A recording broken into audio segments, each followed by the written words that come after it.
for me.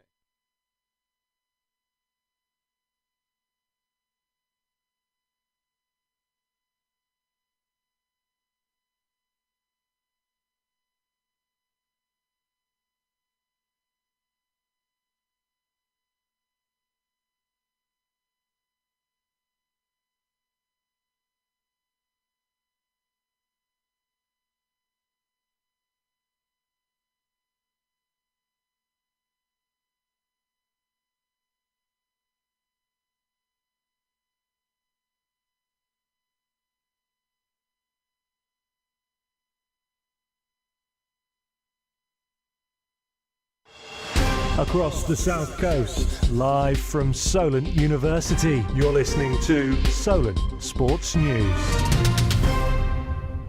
Good morning, happy National Radio Day. It's 12 o'clock, I'm Shay Lucas and these are your latest headlines. The Solent tennis team have reached the semi-finals of Bucks after they beat Cardiff Met University. Solent won the tie 4-2, which included a debut for sports journalism's very own Nathan Williams. There was more success for the Solent teams against Cardiff as the Solent women's basketball team won 63-21 in a high-tempo match in front of a bumper crowd. The ladies dominated the game, securing their place in the semi-finals with their 42-point win. Following their 4-3 comeback on Tuesday, Southampton face Leicester again this weekend, this time in the FA Cup. Saints will look to build on their momentum in front of their home fans, whilst managerless Foxes arrive hoping to avenge the events of Tuesday night.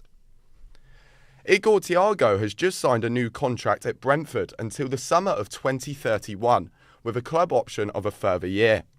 The 24-year-old Brazilian has impressed with the Bees this season, netting an impressive 17 goals and 1 assist in 26 games. England head coach Thomas Tuchel has signed a new contract with the Three Lions, ending in 2028. The German took charge in January 2025 and his time as boss was set to end after this summer's World Cup. The 52-year-old admitted his connection to the players and the job itself had grown as England cruised to World Cup qualification. Well, the main reasons I took the job in the first place were the players. I wanted to be around this amazing group of players. I wanted to coach these characters that I already knew from Premier League. The managerial merry-go-round has begun. Nottingham Forest are set to appoint their 4th manager of the season. Former Wolves boss Victor Pereira has reportedly agreed to replace the departing Sean Dyche.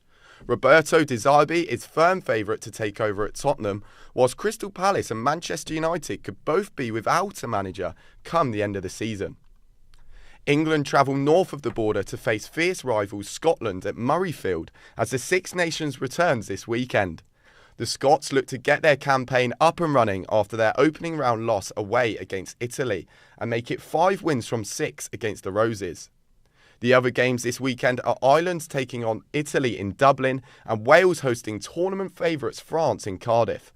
Rugby correspondent Max Freeman is with us. Max, what are your predictions for Scotland v England tomorrow? Yes, thank you very much, Shay. Scotland need a win, it has to be said, but they have won the last 4 of the last 5 in this fixture. But Captain Maro Itoje is back in the starting lineup for a strong England lineup that I think is going to be too strong for Scotland. I'm expecting a bonus point win for the Roses, which would be great, a good performance to go into next week's huge game at Twickenham against Ireland. Thank you very much, Max. Now we head into the second week of an exciting Winter Olympic Games today. GB missed out on a chance to secure their first medal of the Games this morning, as the men lost to Italy in curling. Charlotte Banks, the former British world champion, has her eyes set on a medal in the snowboard cross though, with the knockout round starting in half an hour. Join us at 1 to find out how she gets on. The T20 World Cup has its first upset this morning when Zimbabwe beat Australia by 23 runs in Colombo.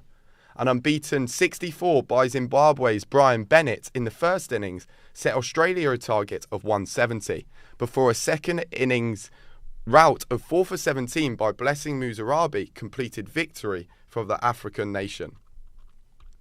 Welshman Gerwyn Price won first night of this year's Premier League darts as he won in Antwerp. That's it for now. Come back and join us at 1.